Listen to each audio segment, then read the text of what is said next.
Hello കൂട്ടുകാരെ, എല്ലാവർക്കും സുഖമല്ലേ? അപ്പോഴ് ദാണ്ടെ നമുക്ക് പടവലങ്ങയും കുറച്ച് കടലയും വെച്ചിട്ട് നല്ല അടിപൊളി ഒരു ഐറ്റം ഉണ്ടാക്കിയാലോ. അത് നമ്മൾ ഇതിലേക്ക് എണ്ണയൊന്നും ചേർക്കാതെ നല്ല ഹെൽത്തി ആയിട്ടാണ് ഉണ്ടാക്കുന്നത്. അപ്പൊ ഇതെങ്ങനെയാ ഉണ്ടാക്കുന്നത് കണ്ടു നോക്കിയാലോ. വായോ. അതിന് മുന്നേ ചാനൽ ഇതുവരെ സബ്സ്ക്രൈബ് ചെയ്യാതെ ആരെങ്കിലും കാണുന്നുണ്ടെങ്കിൽ പ്ലീസ് ഒന്ന് സബ്സ്ക്രൈബ് ചെയ്തേക്കണേ. അപ്പൊ ഇത് ഉണ്ടാക്കിയെടുക്കാൻ വേണ്ടിയതാണ് ഞാൻ ഈ ഒരു വലിപ്പത്തിനുള്ള പടവലങ്ങയാണ് കേട്ടോ എടുത്തേക്കുന്നത്. ഒരെണ്ണം ഫുള്ളായിട്ടില്ല, അതിന്റെ ഒരു മുക്കാൽ ഭാഗമേ ഉള്ളൂ. അതിന്റെ തൊലിയൊക്കെ ഒന്ന് കളഞ്ഞ് അതിന്റെ കുരുവും കളഞ്ഞാണ്ട് ഇതുപോലെ ഒന്ന് അരിഞ്ഞെടുത്തിട്ടുണ്ടേ. അപ്പൊ അതാണ്ട് ഇതുപോലെ അരിഞ്ഞെടുത്ത് അങ്ങോട്ട് മാറ്റി വെക്കാം. ഇനി ഞാനൊരു മുക്കാൽ കപ്പോളം കടല എടുത്തിട്ടുണ്ടായിരുന്നു. അത് തലേ ദിവസം തന്നെ വെള്ളത്തിലിട്ട് ഒന്ന് കുതിർത്തെടുത്തതാണ്. അപ്പൊ നിങ്ങളുടെ കയ്യിൽ ഒരുപാട് സമയമൊന്നും ഇല്ലെങ്കിൽ ഒരു 2-3 മണിക്കൂർ ഒന്ന് നല്ല ചൂടുവെള്ളത്തിൽ ഇട്ടാലും ഇതുപോലെ കുതിർന്ന് കിട്ടും. അപ്പൊ ഇതും അങ്ങോട്ട് നല്ല മാറ്റി വെക്കാം. അപ്പൊ ഇനി അത് നല്ല ക്ലീൻ ആക്കിയിട്ടുണ്ടായിരുന്നു. അതൊരു കുക്കറിലോട്ട് ഇട്ട് കൊടുക്കുന്നുണ്ട് കടല. അത് ഇനി വേവാൻ പാകത്തിന് കുറച്ച് വെള്ളം ഞാനിവിടെ ഒരു കപ്പോളം വെള്ളം ചേർത്ത് കൊടുക്കുന്നുണ്ട്. ഇനി ഈ കടലയ്ക്ക് ആവശ്യത്തിനുള്ള ഉപ്പും കൂടെ നമുക്ക് ഈ ഒരു സമയം അങ്ങോട്ട് ചേർത്ത് കൊടുക്കാം. അപ്പം ഉപ്പും കൂടെ ഞാൻ ഇട്ട് കൊടുക്കുന്നുണ്ട്. ഇനി നമുക്ക് കുക്കർ ഒന്ന് മൂടി വെക്കാം. ഒരു 4 വിസിലൊക്കെ കേൾക്കട്ടെ, അപ്പോഴേക്കും ഇത് വെന്ത് കിട്ടും. അപ്പം കുക്കർ ഒന്ന് അടുപ്പത്തേക്ക് മാറ്റുന്നുണ്ട്. ആ ഒരു സമയം നമുക്കൊരു കുഞ്ഞ് അരപ്പും കൂടെ റെഡിയാക്കാം. ഒരു മിക്സർ ജാറിലോട്ട് ഒരു മുക്കാൽ കപ്പോളം തേങ്ങയും ഒരു 2-3-4 കുഞ്ഞുള്ളി ചേർത്ത് കൊടുക്കുന്നുണ്ട്. അപ്പോഴ് കുഞ്ഞുള്ളിയും കൂടെ ചേർത്ത് കൊടുക്കാം. കുഞ്ഞുള്ളിക്ക് പകരം സവാള ചെറുതായിട്ട് അരിഞ്ഞതും ചേർത്ത് കൊടുക്കാം കേട്ടോ. ഇനി ഒരു ടീസ്പൂണോളം ചെറിയ ജീരകവും ചേർത്ത് നമുക്കിത് ഈ തോരനൊക്കെ അരയ്ക്കുന്ന പോലെ ഒന്ന് ചതച്ചെടുക്കാം. ഒന്ന് പൾസ് മോഡിലിട്ട് ഒരൊറ്റ കറക്ക് അത്രയും മതി. ഇതുപോലെ ഒന്നാക്കിയെടുക്കാം. ഇനി ഇതങ്ങോട്ട് മാറ്റി വെക്കാവേ.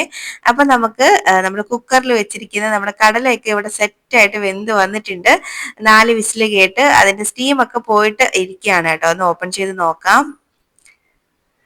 കടലയൊക്കെ നല്ല പോലെ വെന്ത് വന്നിട്ടുണ്ട്. നല്ല അടിപൊളിയായിട്ട് വെന്ത് കിട്ടിയിട്ടുണ്ട്. അപ്പോഴ് ഇത് ഞെക്കി നോക്കുമ്പോൾ നന്നായിട്ടൊന്ന് പതിഞ്ഞ് വരണം. ആ ഒരു പാകമാണ്. അതൊക്കെ എല്ലാവർക്കും അറിയാവുന്ന കാര്യം തന്നെ. ഞാനൊന്ന് പറഞ്ഞു എന്നേ ഉള്ളൂ കേട്ടോ. അപ്പൊ നമുക്ക് ഇതങ്ങോട്ട് മാറ്റി വെക്കാം.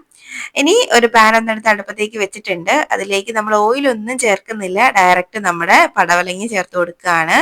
ഇനി ഇതിലേക്ക് ഒരു 1/4 ടീസ്പൂണിലും ഇത്തിരി കൂടെ കൂടുതലായിട്ട് മഞ്ഞൾപ്പൊടിയും ആവശ്യത്തിനുള്ള ഉപ്പ്, ഈ പടവലങ്ങയ്ക്ക് ആവശ്യത്തിനുള്ള ഉപ്പ് അതും കൂടെ ചേർത്തിട്ട് ഇനി ഇതിലെ എരിവിന് വേണ്ടി ഞാൻ ഒരു പച്ചമുളക് ഒന്ന് ചെറുതായിട്ട് അരിഞ്ഞ് ചേർത്ത് കൊടുക്കുന്നുണ്ട് കേട്ടോ. അപ്പൊ നിങ്ങളുടെ എരിവിനനുസരിച്ച് പച്ചമുളകിന്റെ എണ്ണം കൂട്ടാം. ഇനി ഇത് വേവാൻ പാകത്തിന് കുറച്ച് വെള്ളം ചേർത്ത് കൊടുക്കാം. ശരിക്കും പറഞ്ഞാൽ കടല വേവിച്ച വെള്ളം തന്നെ എടുക്കുവാണെങ്കിൽ നല്ലതാണ് കേട്ടോ. ഞാൻ പക്ഷെ ഈ വെള്ളം ഒഴിച്ചതിന് ശേഷമാണ് കടല വേവിച്ച വെള്ളത്തിന്റെ അരി ഓർത്തത്. അതുകൊണ്ട് ഞാനത് ചേർത്തില്ല. അപ്പൊ നിങ്ങൾ അത് തന്നെ ചേർത്താൽ മതിയേ. അതാവുമ്പോൾ കുറച്ചും കൂടെ ടേസ്റ്റ് ആണ്. ഒന്നുകൂടെ മിക്സ് ആക്കിയിട്ട് നമുക്ക് ഇതൊന്ന് അടച്ചു വെക്കാം. ഈ വെള്ളമൊക്കെ ഒന്ന് വറ്റി പടവലങ്ങയൊക്കെ നന്നായിട്ട് വെന്ത് കിട്ടണം. ഒരു 2-3-4 മിനിറ്റിൽ തന്നെ ഇത് വെന്ത് കിട്ടും കേട്ടോ. അപ്പൊ നമുക്ക് ഇതൊന്ന് അടച്ചു വെക്കാം. ഒരു 4-5 മിനിറ്റിൽ കിട്ടും കേട്ടോ. 2-3 എന്നല്ല, 4-5 മിനിറ്റിൽ ഇത് റെഡിയാവും. ഇപ്പൊ അതാണ്ടൊന്ന് റെഡി ആയിട്ട് വന്നിട്ടുണ്ട്. ആ വെള്ളമൊക്കെ ഒന്ന് വറ്റി ആ പടവലങ്ങയൊക്കെ ഒന്ന് വെന്ത് വരുന്ന ആ സമയത്ത് നമുക്കിനി കടല ചേർത്ത് കൊടുക്കാം. കടലേന്റെ വെള്ളമൊക്കെ ഞാനൊന്ന് കളഞ്ഞിട്ടുണ്ട് കേട്ടോ. കടല മാത്രമേ ചേർത്തിട്ടുള്ളൂ. ചേർത്ത് നന്നായിട്ടൊന്ന് മിക്സ് ആക്കാം. എങ്കിലും കടലയിൽ നിന്ന് ഒരല്പം വെള്ളം ഇതിനകത്തോട്ട് വീണിട്ടുണ്ട്, അത് കുഴപ്പമില്ല. ഇനി നല്ലപോലെ ഒന്ന് മിക്സ് ആക്കിയിട്ട് നമ്മളിവിടെ റെഡിയാക്കി വെച്ചേക്കുന്ന അരപ്പുണ്ടല്ലോ, അതും കൂടെ ഇതിലേക്ക് ഇട്ട് കൊടുക്കുന്നുണ്ട്. അരപ്പ് എല്ലാം ആ മിക്സിയുടെ ജാറിൽ നിന്ന് അങ്ങോട്ട് വടിച്ച് ഇതിലേക്ക് അങ്ങോട്ട് ഇട്ട് കൊടുക്കുന്നുണ്ട്. ഇനി നമുക്ക് എല്ലാം കൂടെ ഒന്നങ്ങ് മിക്സ് ആക്കി കൊടുക്കാം. എണ്ണ ഒന്നും ചേർത്തില്ലെങ്കിലേ നല്ല ടേസ്റ്റ് ആണ് കേട്ടോ. ഇത് ഞാൻ ഉണ്ടാക്കുന്നതുകൊണ്ട് പറയുമല്ല, ശരിക്കും നല്ല ടേസ്റ്റ് ആണ്. നമുക്ക് ഡയറ്റ് ഒക്കെ എടുക്കുന്ന സമയത്തൊക്കെ തോരനൊക്കെ ഉണ്ടാക്കുമ്പോഴൊക്കെ ഇതുപോലെ ഉണ്ടാക്കാം. ഡയറ്റ് എന്തിനാണ്, അല്ലെങ്കിൽ ഇങ്ങനെയൊക്കെ ഉണ്ടാക്കിയാൽ മതി. എണ്ണയുടെ ഉപയോഗമൊക്കെ കുറയ്ക്കുന്നതാണ് നല്ലത്. അപ്പൊ അതാണ്ട് ഇനി ഇത് നമുക്ക് ഒന്നും കൂടെ ഒന്ന് അടച്ചു വെക്കാം. ഒന്നിരുന്ന് സെറ്റ് ആയിക്കോട്ടെ, ഒരു 2 മിനിറ്റ്. അപ്പോൾ 2 മിനിറ്റ് ഒന്ന് അടച്ചു വെച്ചതിന് ശേഷം ഞാൻ കുറച്ച് കറിവേപ്പില ചേർത്ത് കൊടുക്കുന്നുണ്ട്.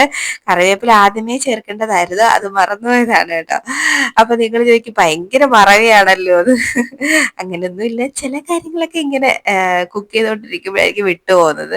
അപ്പൊ അതാണ്ട് ഇതുപോലെ ഒന്നും കൂടെ മിക്സ് ആക്കി എടുത്തു കഴിഞ്ഞാല് നമ്മുടെ തോരൻ ഇവിടെ സെറ്റ് ആയിട്ടുണ്ട് കേട്ടോ. അപ്പൊ ഈ ഒരു കോമ്പിനേഷനിൽ തോരൻ ഉണ്ടാക്കി നോക്കൂ. ഈ പടവലങ്ങയൊക്കെ കഴിക്കാത്തവരറിയാതെ ഇതെങ്ങനെ കഴിച്ചു പോവും. നല്ല ടേസ്റ്റി ആയിട്ടുള്ള ഒരു തോരനാണ് പടവലങ്ങ കടലക്കറി കടല തോരൻ. അപ്പൊ എന്തായാലും നിങ്ങൾ ഉണ്ടാക്കി നോക്കണം. ഉണ്ടാക്കി നോക്കിയിട്ട് അഭിപ്രായം പറയാൻ മറക്കരുത്. വീഡിയോ ഇഷ്ടമാവുകയാണെങ്കിൽ ലൈക്ക് ചെയ്യാൻ മറക്കരുത്. അപ്പൊ നമുക്ക് ഇനി ഒരു റെസിപ്പിയുമായിട്ട് വീണ്ടും കാണാടോ. അതുവരേക്കും ബൈ. Thanks for watching.